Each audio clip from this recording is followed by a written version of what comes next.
Bonsoir à toutes et à tous, donc chronique numéro 146. Alors, cette chronique a fait l'objet d'une émission le 21, je dirais février ou mars, me semble-t-il, 2017. Alors, comme effectivement cette émission a été détruite, je vais la remettre en audio, ce qui sera peut-être plus judicieux de ma part. Alors, je voudrais parler effectivement de la fin de l'URSS et de sa problématique qui aujourd'hui obsède aussi bien les Occidentaux que les Russes, qui est l'Ukraine. Alors bien entendu, je dirais que les années 90 sonnent le glas et la fin de l'URSS, et les Russes se sont, je dirais, réveillés avec la gueule de bois. Bien entendu, cela a ouvert des espoirs pour les peuples à la recherche de la consommation à tous azimuts, et ils ignoraient, au fond, qu'ils allaient ouvrir la boîte de Pandore. Alors, bien entendu,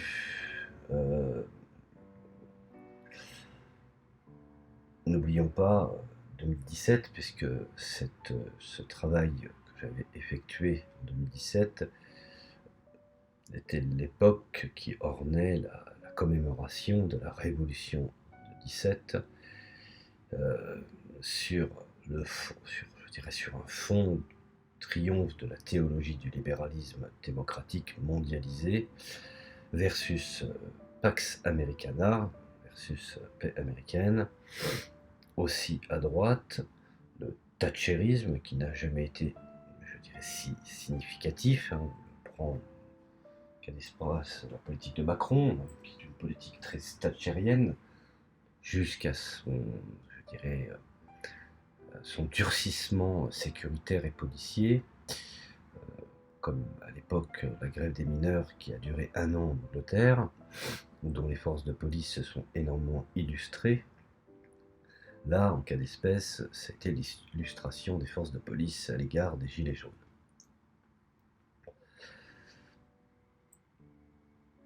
Bien entendu, je ne parlerai pas de la gauche également, la fin de l'hypothèse, je dirais, de l'époque soviétique socialiste, au sens des conseils qui fut salué, dégageant la voie des perspectives de l'homme nouveau qu'on pourrait qualifier comme étant l'homo economicus, cher à Ezra Pound. Alors, on aurait pu croire effectivement qu'après la grande réconciliation que les médias et que certains intellectuels béni-oui-ouistes nous ont vendue, de 1989 à 1991, après la fameuse chute du mur de Berlin et la fin, bien entendu, engagée du pacte de Varsovie, d'excite l'alliance militaire des démocraties populaires de l'Est. Sans oublier effectivement le Comicom, qui était une alliance économique entre les différents partenaires de ce même pacte. Alors les Occidentaux de l'OTAN, sous la conduite, je dirais, de l'Empire américain, auraient pu agir à l'identique et de jeter finalement au pilori de l'histoire cette alliance défensive, n'ayant plus d'ennemis et ne justifiant plus, je dirais, son utilité, voire son existence, ce que j'ai qualifié bien entendu de l'OTAN. Alors, ce qui s'est passé, ce fut le contraire. L'alliance transatlantique s'est non seulement réorganisée de façon surprenante face à de nouveaux périls qu'elle a su même, je dirais, inventer, si vous me permettez ce petit clin d'œil, et qu'ils ont su créer, je veux dire même, voire mettre en place, et la destruction finalement de l'URSS n'ont pas, je dirais, éliminé les guerres, bien au contraire, ils ont le champ libre, faut être honnête, de refaire les cartes selon les besoins de l'Empire et du marché. Selon, bien entendu, bref, n'ayons pas peur de le dire, garantissant, je dirais, l'hégémonie incontestée d'une seule hyperpuissance, en l'occurrence celle qu'on appelle la puissance américaine, aux commandes finalement du monde. Alors, l'OTAN et les États-Unis n'ont pas tenu leurs promesses, et c'est ce que Poutine a eu de cesse de dire, de ne pas étendre l'organisation du traité transatlantique du Nord vers l'Europe de l'Est, ce qui fit partie, je dirais, des promesses données à Gorbatchev. Alors, essayons d'imaginer un scénario inverse. Si la Russie aurait avancé ses pions à la frontière berlinoise, je pense que la situation aurait été tout autre.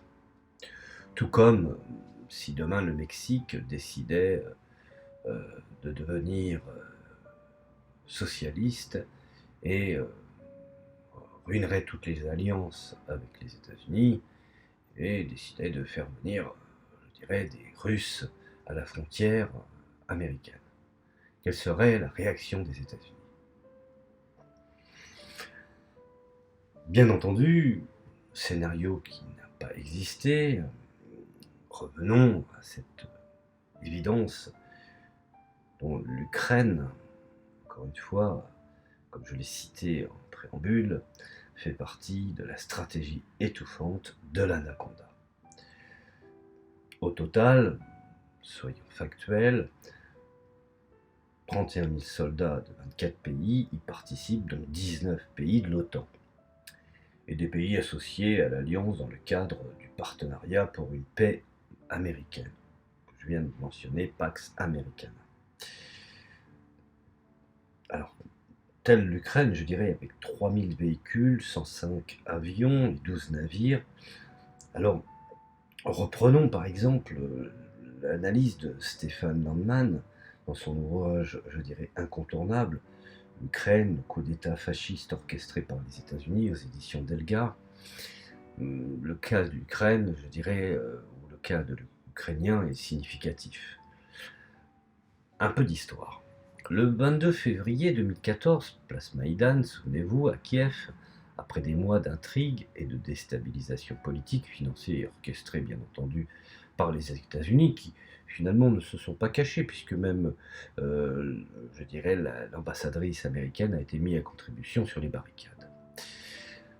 Alors, revenons à cette déstabilisation politique financée par les États-Unis et l'Union européenne, des mercenaires, des bataillons, qui plus tard se sont illustrés d'une façon sinistre sur les territoires de l'Est, et des groupes bien entendu néo-nazis, n'ayons pas honte de le dire, nostalgiques d'un certain passé lié à l'Allemagne, et ces groupes sont soutenus par l'Occident, confisqués par un coup d'État flagrant, je dirais, le pouvoir d'un président démocratiquement élu, Yanukovych. Alors, pour bien comprendre quels sont les acteurs qui ont été mis en place par la CIA, ou même formés par celle-ci, ou dans des think tanks, je dirais, pro-américains, à la faveur, bien entendu, d'un coup d'État.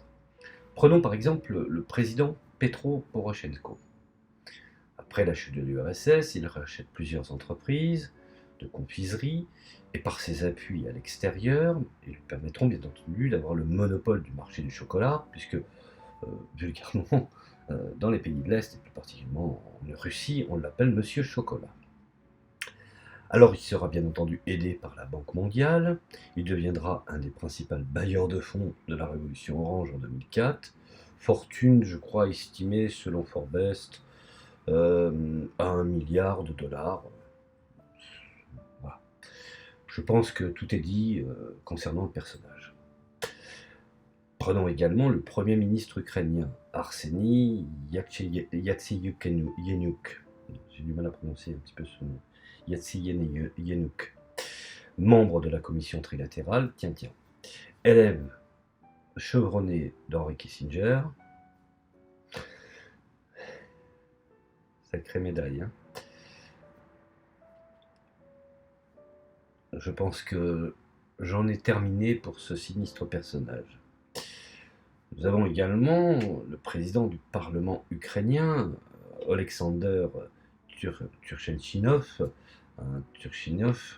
qui est finalement au fond lié au service secret et du renseignement militaire ukrainien, coordinateur bien entendu avec les services secrets de renseignement américains, et converti au protestantisme.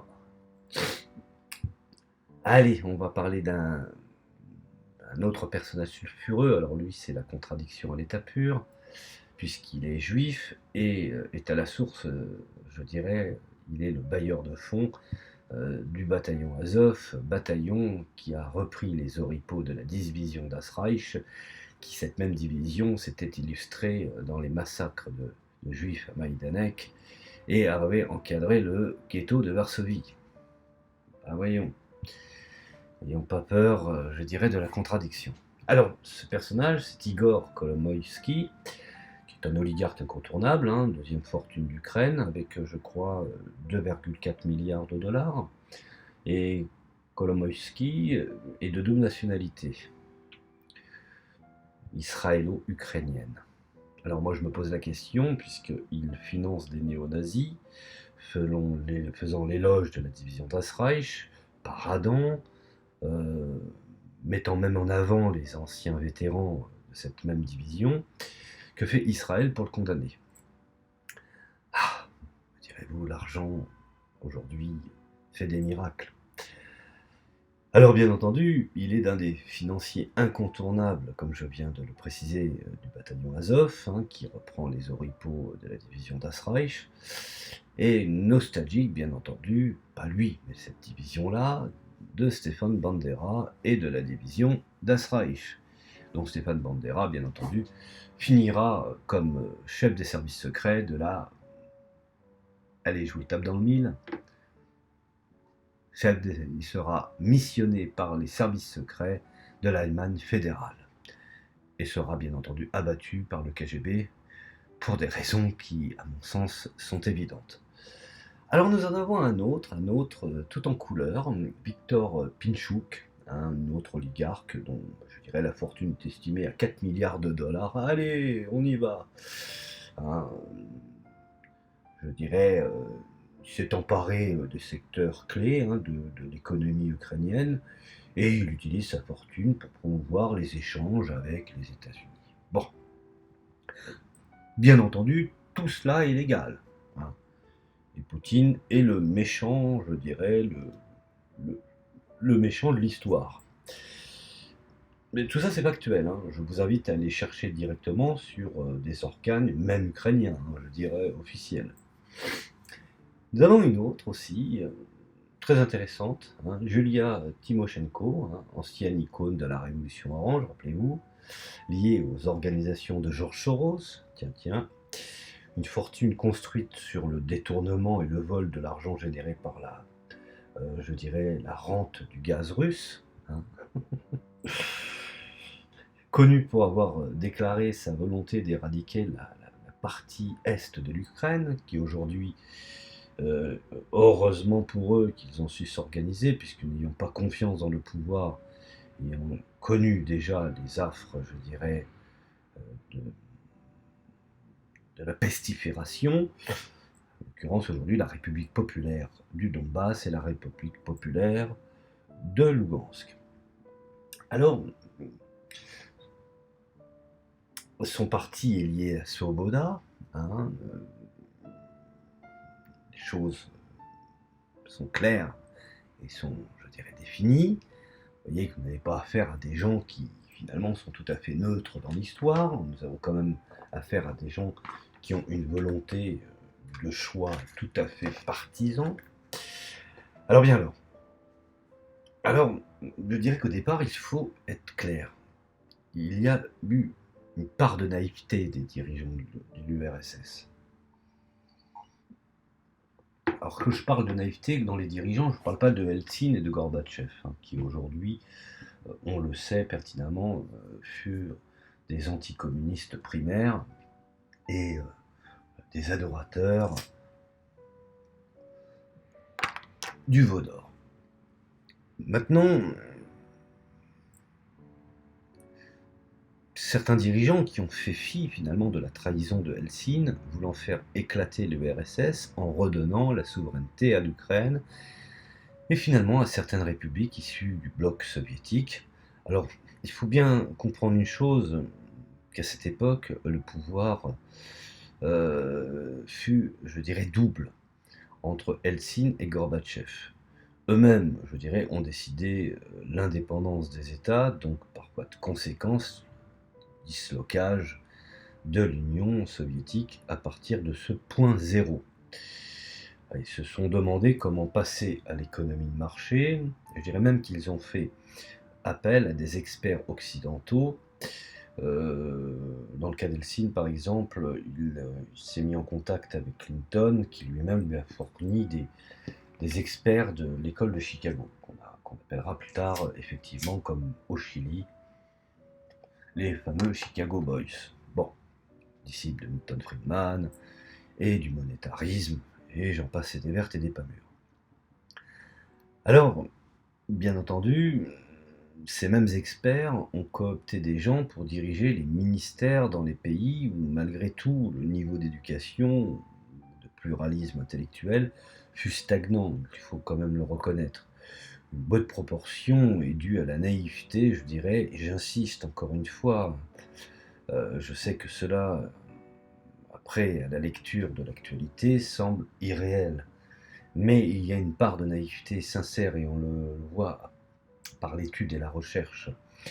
La trahison et non, je dirais, et la non-croyance des dirigeants en leur système, plus particulièrement dans le socialisme ou dans le marxisme, était déjà bien entamée.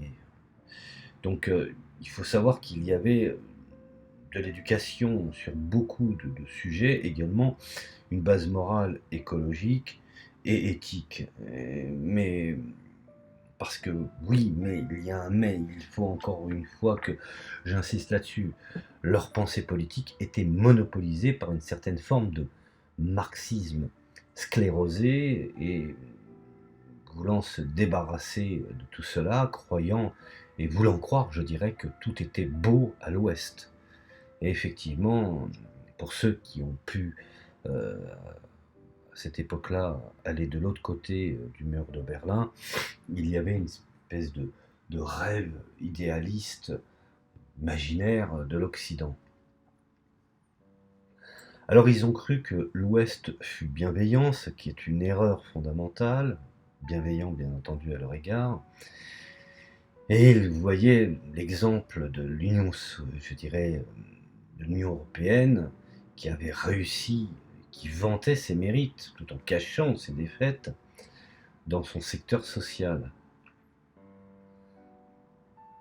Mais ce qu'ils ignoraient, c'est que ce secteur existait de la grande peur de l'URSS et toute notre, je dirais, État-providence, toute notre Europe du passé après-guerre, parce qu'il y avait l'URSS et qu'il fallait faire bonne mesure.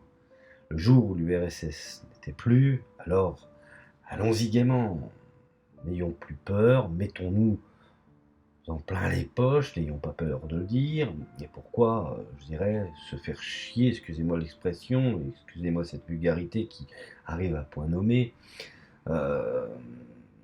ces pays-là, comme l'Ukraine, qui ont été noyautés et achetés, et dont leurs dirigeants ont reçu, je dirais, des informations, des conseillers, des théoriciens, qui ont commencé à faire de l'économie libérale, depuis déjà le retour de Reagan sous l'impulsion, je dirais, de l'école de Chicago, d'Exit, comme je l'ai dit tout à l'heure, Milton Friedman. Alors le processus, je dirais, qui a été mis en œuvre en Amérique latine, fut un modèle pour les nouvelles terres, je dirais, vierges de l'Est.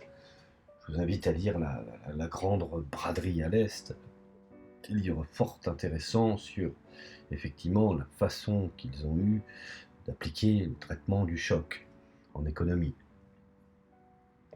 Alors ils ont latino-américanisé, excusez-moi ce terme, l'Europe de l'Est, ils ont envoyé leurs experts, placé leurs compagnies, leurs think tanks, leurs nouveaux médias, que Poutine a eu du mal à effectivement faire fermer, et soit, je dirais honnêtement, directement par le biais des partenaires économiques de l'OTAN. N'oublions pas que les réseaux d'affaires interconnectés, comme il y a l'interconnexion des oligarchies entre l'élite des banques, l'élite des think tanks, l'élite des grandes institutions internationales, FMI, Banque mondiale, sans oublier la BERD, la fameuse Banque européenne. Et le peuple a été attisé par des sophistes en mal de profit. Pour bien comprendre la différence entre un sophiste et un philosophe, je vous invite à aller sur YouTube et d'aller visionner le petit entretien chez Apostrophe avec entre Kluskar et ces gars-là. Et vous verrez leur débat, il est amplement enrichissant et vous comprendrez pourquoi généralement les sophistes gagnent plus facilement, je dirais, par rapport à la rapidité de l'information et de la communication par rapport aux philosophes. C'est une vieille émission d'Apostrophe animée par Pivot, mais elle est fort intéressante. Et finalement, comme je le disais, donc, le peuple a été attisé par des sophistes en mal de profit, leur permettant des lendemains, non pas qu'ils chantent, mais argentés, faisant de leur espoir des rêves qui, de nos jours, se sont transformés en véritables cauchemars, qui, pour le coup, finalement, sera la réalité, et physiquement bien réelle, voire je dirais même factuelle. Malheur à ceux qui ont cru aux promesses, et regardons à présent, depuis à peu près maintenant plus d'une trentaine d'années, comment les promesses ont été tenues et comment finalement au fond les choses se sont passées. Alors ce qu'il faut savoir, c'est que loin de la propagande otanesque, ubuesque et américaniste, excusez-moi de l'expression et le néologisme, mais cela pourrait étayer mon propos, il faut savoir que le niveau culturel des gens à l'époque, l'URSS, fut assez élevé, puisque l'enseignement était gratuit, et je dirais bien aussi bien dans les qualifications, je dirais en littérature qu'en technique, même chez les scientifiques, ce qui permettait finalement au fond de les employer. Mais en politique, ces peuples ont été ignorants, il faut être honnête. Puisque ce n'était pas, je dirais, la priorité. La priorité, c'était de former, je dirais, des cadres, des scientifiques, comme je le dis, des spécialistes dans pas mal de domaines. Mais il n'était pas question, en Union soviétique, de créer des élites, je dirais, politiques. Alors, effectivement, tous ces gens-là étaient ignares sur la partie occidentale en matière de politique. Que nous sommes très forts en politique. À la fin, nous sommes très forts en démagogie. Alors le scénario fut le suivant. Soit, finalement, pour l'individu, il était marxiste et prenait la carte du parti, et il faisait carrière, ou il restait, je dirais, dans une certaine forme d'ignorance, et finalement, au fond, il poursuivait ses études sans pour autant s'occuper d'une quelconque politique. N'oublions pas également que la Crimée en 1954 a été concédée à l'Ukraine par l'URSS, alors sous des réglementations de la République des Conseils, puisque c'était la République soviétique, enfin c'était la République soviétique d'Ukraine, donc faisant partie de l'Union soviétique, pour des impératifs, n'ayons pas peur de le dire, administratifs. certains invoquent concernant ce cas des normes internationales, alors que pourquoi ces normes ne s'appliquent en aucune mesure à la Yougoslavie, voire même à l'Irak, ou même la Libye, ou même Israël, si on va par là.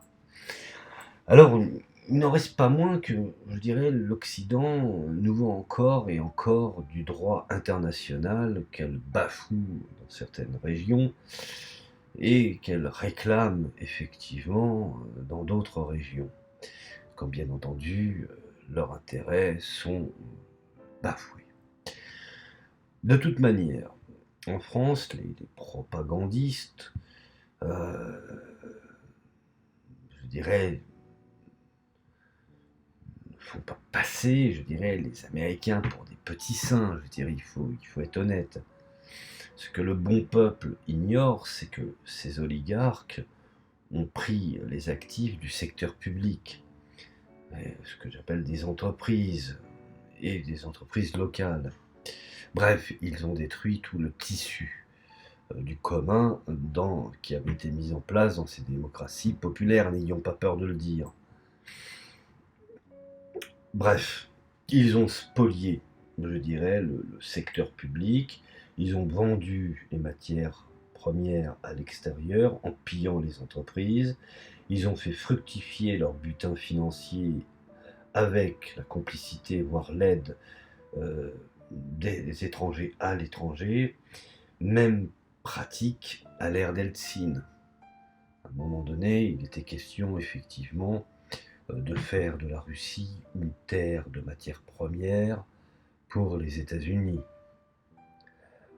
Alors, bien entendu, l'ère d'Eltsine a permis un enrichissement total et puis une criminalité endémique, une montée en force des oligarques et finalement une destruction complète des institutions, un taux de chômage inégalé, voire inégalable, un taux de suicide, d'alcoolisme, enfin son lot de misérabilisme, et jusqu'à l'apothéose que fut Rodorowski, condamné par Vladimir Poutine à 100 années de prison par principe.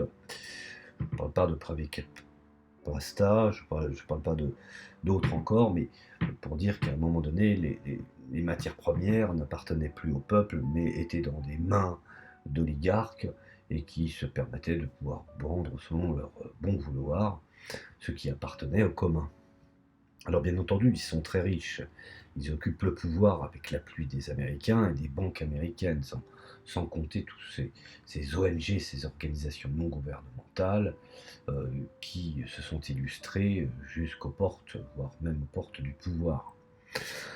Alors les premières élections de 2004, souvenez-vous, la présence de manifestants vêtus de couleur orange, faisant suite de la fameuse révolution des roses en Géorgie, et comment pouvons-nous encore, je dirais de nos jours, croire à la spontanéité de ces mouvements quant à la, je dirais, recherche des connaissances des conflits.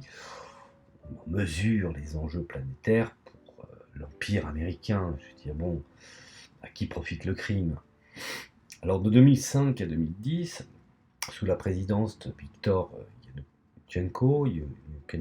Loukachenko, l'Ukraine s'est orientée sous la férule de l'OTAN et des standards américano-européens, pour faire rapide, pour ne pas dire otanesque. Alors, faisons, je dirais, un peu d'histoire à présent pour bien comprendre la stratégie agressive et fasciste, voire libérale, c'est assez étonnant, contre les populations du Donbass. Alors, le conflit, ou je devrais dire l'agression de la partie est de l'Ukraine, attachée à un certain socialisme, je dirais hérité de l'URSS, qui plus est, cette population, je dirais, est russophone, de rites orthodoxes, et tout a commencé finalement avec le coup d'État de février 2014, qui entraîna bien entendu la destitution de Viktor Yanukovych, président élu, et l'arrivée au pouvoir d'un gouvernement fantoche, sponsorisé, intérimaire, piloté par les milieux d'affaires américano-européens. Et quand je parle américano-européen, je devrais dire plutôt américano-allemand. Ce serait peut-être plus le terme. Le reste ne sont que des suivistes et des laquais, voire des valets. Alors, les événements ont été précipités le 2 mars 2014 à Odessa, souvenez-vous, où plus de 40 personnes ont été brûlées vives dans un bâtiment public des syndicats. Je vous invite à consulter effectivement cet événement. Comment s'appelle-t-il? Il y a un documentaire qui est disponible sur YouTube qui s'appelle Fire Ukraine, donc Feu en Ukraine, de Oliver Stone. Je conseille de le regarder. Et également un documentaire de Paul Moreira, je crois à Canal+, sur la face cachée des élites, et plus particulièrement de leurs bras séculiers, donc les bataillons néo-nazis, et leur illustration à l'égard des populations, je dirais, russophones. Alors revenons effectivement à ce bâtiment public qui fut le premier massacre, donc le bâtiment des syndicats, ce qui est fort révélateur. Et les dirigeants de Lugansk et du Donbass ont compris que ce nouveau gouvernement utilise la participation massive des anciens leaders des milices paramilitaires ukrainiennes dans le processus politique comme Pravi Sector, le bataillon Azov, Centre Droit ou Svoboda. Donc bien entendu, certains de leurs dirigeants sont dans, je dirais, le nouveau gouvernement ou au siège du Parlement. D'autant que, je dirais, le nouveau gouvernement avait dans ses tuyaux l'interdiction de la langue russe, particulièrement. La grande problématique, c'est que ils sont très peu à parler l'ukrainien. Et effectivement, sans oublier l'interdiction, je dirais, du communisme, donc anticommunisme primaire, et de ses accointances avec certains théoriciens de réhabilitation d'une certaine forme de croyance liée à un passé, je dirais, néo-nazi. Alors le 23 février, des manifestations contre les mesures de ce gouvernement éclatent dans les villes de Donetsk, de Kramatorsk, de Lugansk, de Mariupol, de Sloviansk, et dans la région du Donbass.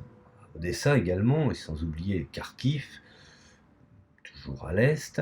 Et le 26 février débute la crise de Crimée, stratégie de l'anaconda des Américains, afin d'étouffer, je dirais, la Russie, pour la punir, et de ne pas avoir suivi, je dirais, la politique, si tant est qu'on puisse parler de politique, la politique de Monsieur Vodka, alias Boris Eltsine. Et donc, cela, bien entendu, a abouti à un référendum le 16 mars sur le rattachement de la région à la mère patrie Russie. Les Criméens n'ont pas, je dirais, n'ont pas attendu de se laisser massacrer ou dominer, voire même, si vous me permettez l'expression, embarcotiser par l'Ukraine et ses décideurs américano-allemands. Alors le peuple de Donetsk et de Lugansk, accompagné de ses dirigeants, s'organise afin de ne plus subir le diktat de Kiev et proclame la création de deux républiques distinctes tout en étant unies, qu'on qualifiera de république populaire, le 7 avril pour Donetsk et le 11 mai pour Lugansk. Alors ce qu'il faut savoir, c'est que le 2 mai, l'armée ukrainienne intervient dans l'est du pays, mais se heurte à un peuple en armes, un peuple qui, effectivement, sont des individus du quotidien et farouchement anti-Kiev, ayant des leaders comme Alexis Mozgovoy, communiste de la brigade Prizark, également le bataillon de la brigade des volontaires internationales, le bataillon 404, dont figurent beaucoup d'étrangers, y compris des Français, panel d'Espagnols communistes, qui viendront plus tard, bien entendu, des Américains, et des Brésiliens, des Arabes, et même parfois des Africains. N'oublions pas bien entendu le commandant Guy, qui fut aussi un commandant, je dirais, émérite, le commandant Motorola. Alors, tous ces gens, finalement, ont tous concouru à un mot d'ordre, la lutte contre le fascisme venu de l'Ouest. Ben oui, c'est du fascisme, qu'on le veuille, qu'on le veuille pas. Si on a lu la doctrine du fascisme de Mussolini ou les accords du Latran, on peut considérer qu'effectivement c'est une sorte de fascisme, puisque c'était ça finalement au fond le fascisme, c'était que les grandes banques libérales et capitalistes financent le fascisme pour contrer le communisme, selon eux, menaçant. Alors, effectivement,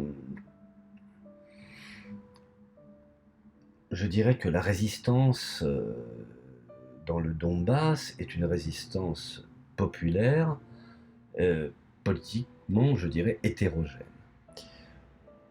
Le mot d'ordre sont lutte des classes, lutte contre le fascisme et lutte pour l'intégrité nationale et patriotique. N'oublions pas que même Staline a défini la Grande Guerre patriotique, donc on peut être socialiste, voire communiste et patriote. Cela est un autre débat, mais je voulais le mentionner. Peut-être patriote et internationaliste, mais ça c'est encore un autre débat. Je vous renvoie également aux œuvres du professeur Gastaud sur marxisme et je dirais universalité, le fondateur du nouveau parti communiste. Il s'exprime d'une façon, je dirais, réelle et sérieuse sur le patriotisme dans le socialisme. Alors, il faut signaler que la lutte pour la Nouvelle-Russie n'est pas muée par un nationalisme russe, comme voudrait le faire croire Kiev, bien entendu, pour justifier son hégémonie. Et sans compter, bien entendu, puisque Kiev n'est que, finalement, au fond, le porte-voix, ne sont pas assez intelligents, je pense que tout cela souscrit d'une doxa suscitée par ses alliés.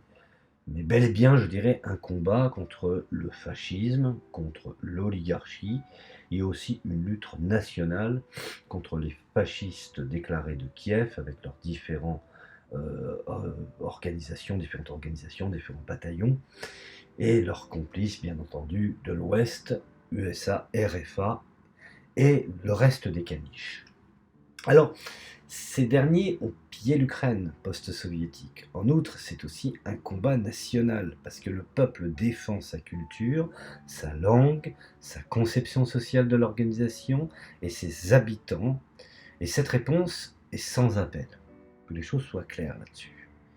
Alors, à la lumière des derniers événements survenus, par exemple en Roumanie, on observe comment la foule est utilisée par des groupes d'influence contre son propre gouvernement, qui ce dernier avait fait, je dirais, vœu de se tourner vers Moscou, où il trouvait que Poutine était un peu plus crédible que tous ces menteurs de l'Ouest. Alors, surtout après les désillusions, je dirais, des promesses occidentales. Car celui qui rentre dans l'Europe subit de plein fouet, je dirais, l'inflation.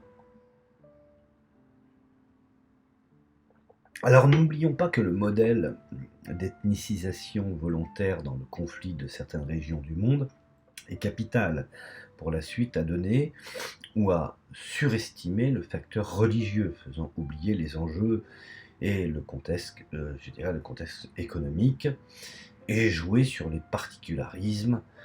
Et observons, je dirais, on peut même, je dirais, constater la même vision de ces deux républiques qui se revendiquent aussi bien de Lénine, pour ce qu'il en est effectivement de l'état de la révolution, ce qu'on pourrait appeler le concept de nation, et ils reconnaissent l'existence historique conjoncturelle des nations, contrairement à une conception idéaliste, je dirais la première conception, n'ayons pas peur de le dire, de la nation de type allemande, ontologique, raciale, une conception mythologique, voire mystifiée, et c'est celle qui est mis en avant de nos jours, n'ayons pas peur de le dire. Et à contrario, il y a la conception proche du contrat social, je dirais, une forme de plébiscite du quotidien pour les marxistes.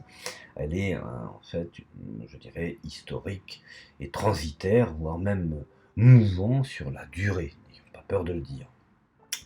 Donc, finalement, revenons à la conception de ces deux républiques qui ont en leur sein l'internationalisme dans le fait de mettre les nations entre elles et de ne pas les opposer obligatoirement comme une pièce d'un grand puzzle appelé l'humanité à partir d'existences bien réelles et en total, je dirais, désaccord avec le cosmopolitisme pratiqué par les libéraux capitalistes ou démocrates du marché.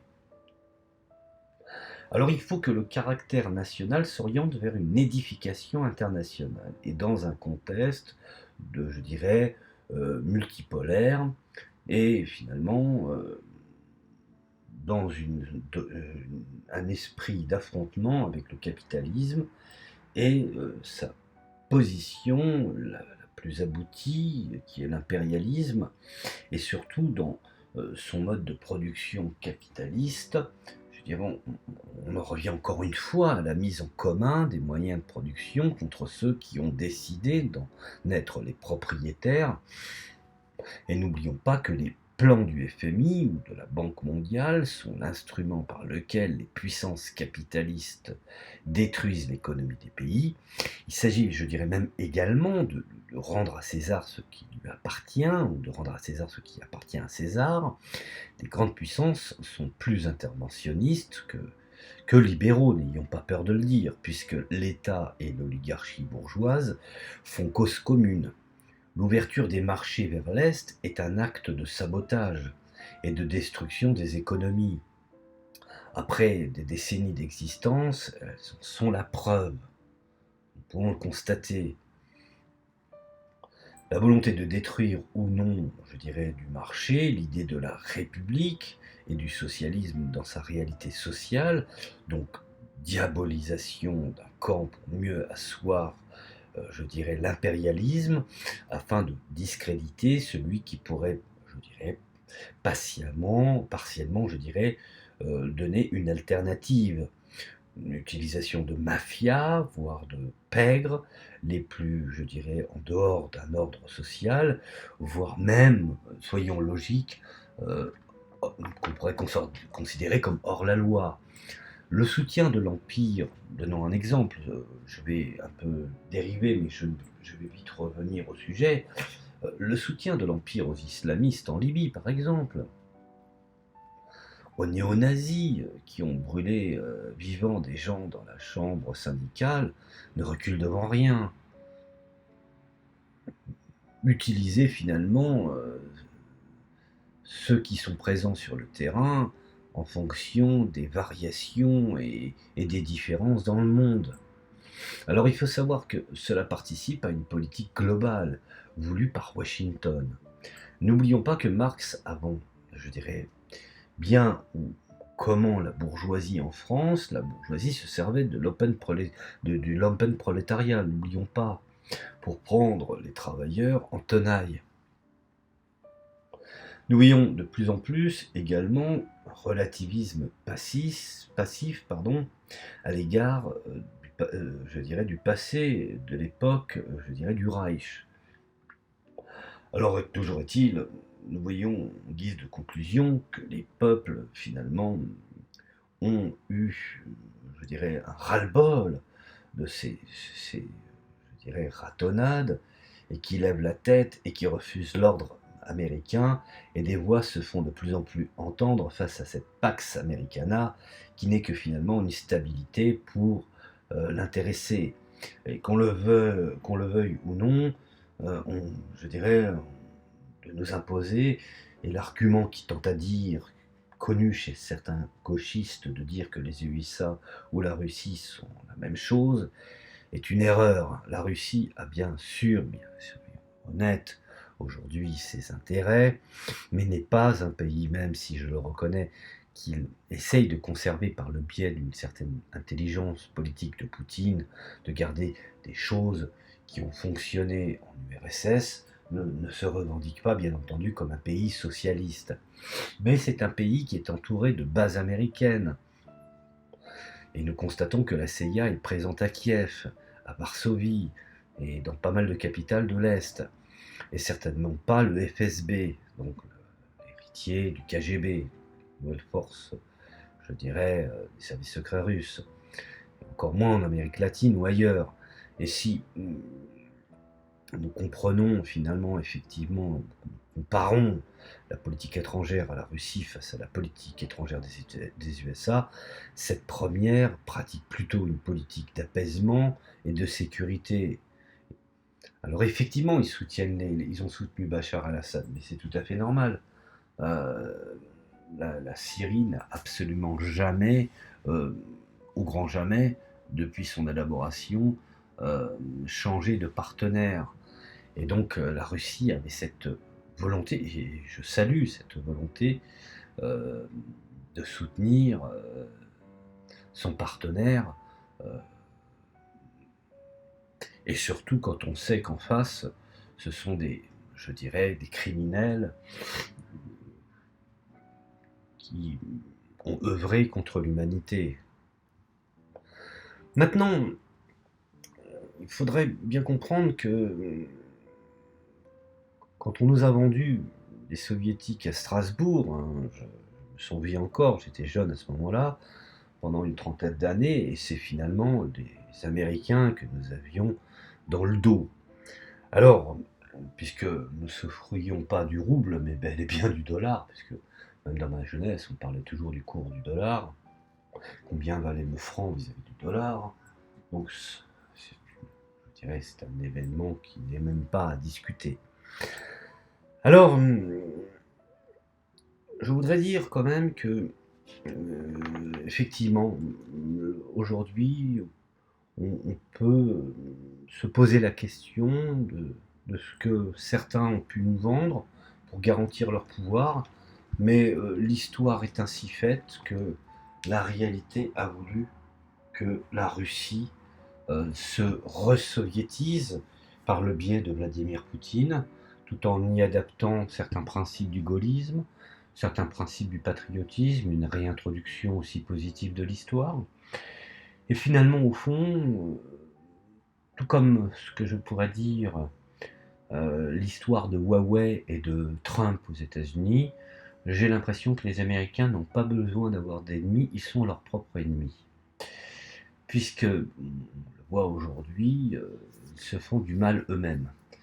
Puisqu'en finalité, leur manipulation n'a absolument pas fonctionné, puisque beaucoup de gens qui sont avertis et alertes savent pertinemment que la politique qui a été orchestrée dans les pays de l'Est est une politique démentielle, irresponsable, et dont les États-Unis, à long terme, auront à y répondre.